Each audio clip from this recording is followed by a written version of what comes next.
Le private equity ou capital investissement s'impose aujourd'hui comme un levier incontournable pour accompagner les entreprises dans leur croissance et relever les défis économiques actuels. Ce secteur, au cœur de l'innovation et des transformations, a su s'adapter à un contexte de marché en pleine mutation depuis 2023, tout en intégrant les grandes tendances de long terme, qu'il s'agisse de technologie, de transition énergétique ou encore d'inclusion sociale. Le private equity répond aux enjeux stratégiques qui façonnent notre avenir. Dans cet épisode d'À l'écoute des marchés, nous aurons l'honneur de recevoir 3 experts du private equity, Chloé Dumans, Pierre Ménien et Aglaé Touchard-Le Drian. Bienvenue à tous dans cet épisode d'À l'écoute des marchés, un podcast de la Banque Transatlantique.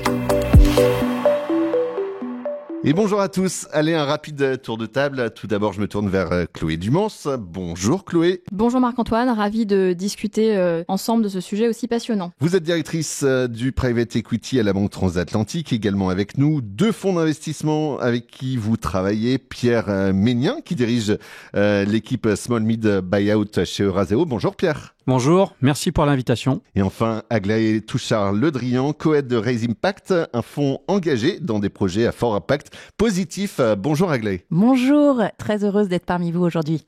Alors pour rentrer dans le vif du sujet, tout d'abord je me tourne vers Chloé Dumans, donc pour la Banque Transatlantique. Si vous deviez décrire en 3 mots le marché du private equity en 2024, lesquels choisiriez-vous Chloé et surtout pourquoi ? Alors, le premier, ce serait ralentissement de l'activité qui a été marqué par un contexte politique agité et des incertitudes macroéconomiques.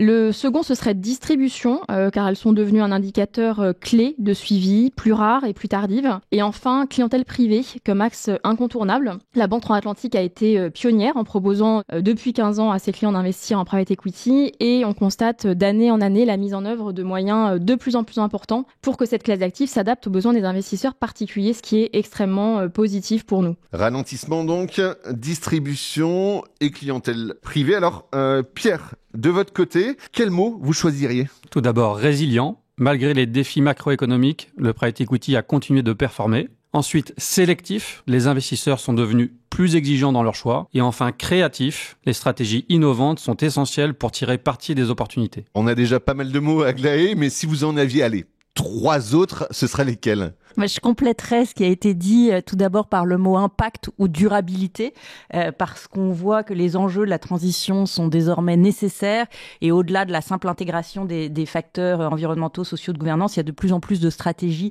qui visent les enjeux d'impact ou de décarbonation par exemple. Ensuite, je prendrais le mot adaptation ou robustesse, parce qu'on voit qu'aujourd'hui, au sein d'un contexte incertain, les modèles d'affaires doivent se repenser et s'adapter pour répondre aux attentes économiques et sociales nouvelles.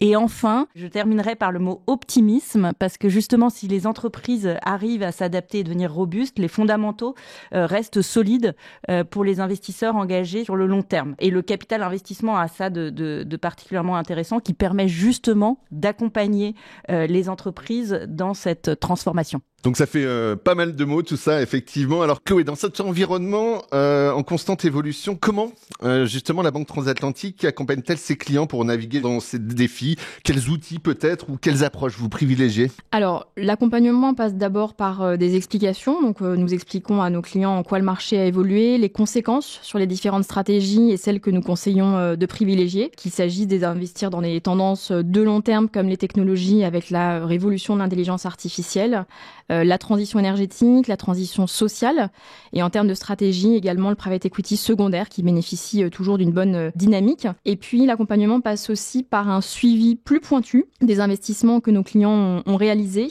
avec notamment un éclairage plus fréquent sur les flux prévisionnels d'appels et de distribution.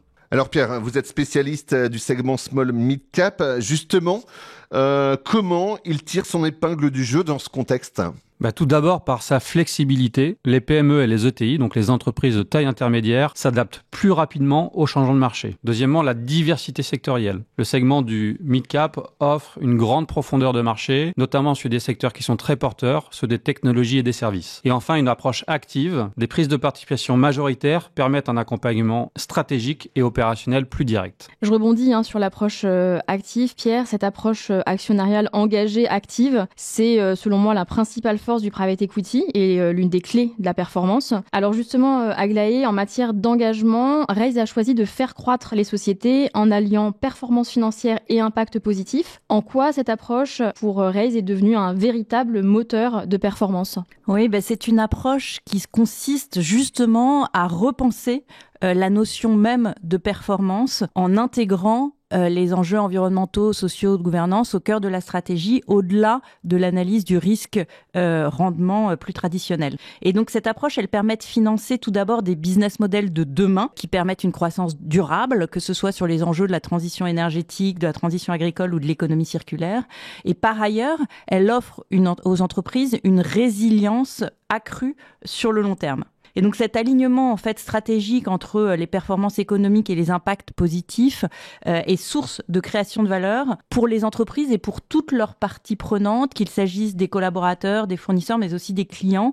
Et on observe d'ailleurs une demande croissante des investisseurs pour ces projets alignés avec des objectifs de durabilité, ce qui est clé en fait pour financer la transition de demain. On a parlé de 2024, on va se tourner vers l'avenir, vers demain, vers aujourd'hui, vers 2025. Quelles sont vos prévisions à chacun pour le marché du private equity ? Quelle transformation peut-être vous voyez se dessiner ? Je me tourne peut-être vers vous, Pierre. Tout d'abord, la croissance du segment small mid cap, tirée par les besoins de transformation digitale qui sont toujours très présents, les besoins en innovation, et aussi la capacité de ces entreprises de taille intermédiaire à changer de taille, notamment par croissance externe à l'international. Puis, en termes de valorisation, on considère que l'année 2025 sera marquée par une stabilisation des valorisations, mais toujours avec une très forte différenciation entre les secteurs porteurs, qui vont toujours être très valorisés, et les secteurs moins attractifs, où les transactions ne vont pas aboutir ou alors à des prix fortement décotés. Chloé, côté Banque Transatlantique, quelle vision pour 2025 ? On s'attend à une reprise progressive du marché grâce à la baisse des taux qui devrait stimuler l'activité des transactions,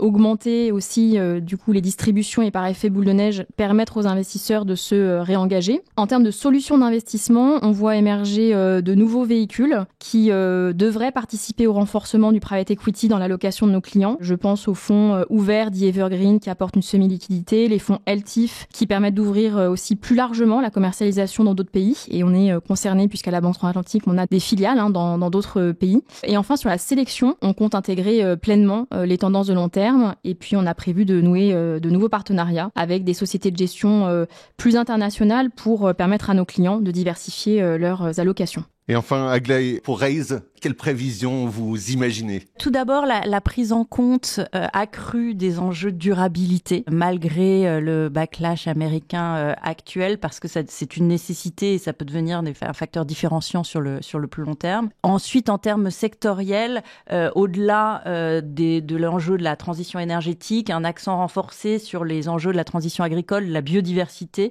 et aussi sur l'inclusion sociale qui reste aujourd'hui trop peu investi. Et enfin, on observe un regain progressif des transactions, mais également un accompagnement renforcé des fonds d'investissement auprès des entreprises en portefeuille pour justement maximiser les enjeux de création de valeur.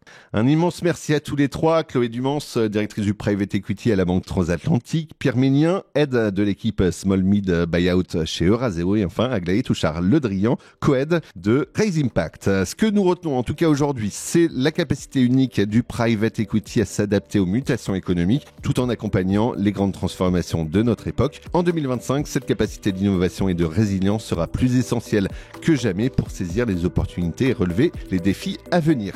Merci à tous de votre écoute et rendez-vous très bientôt pour un nouvel épisode d'À l'écoute des marchés, un podcast de la Banque Transatlantique.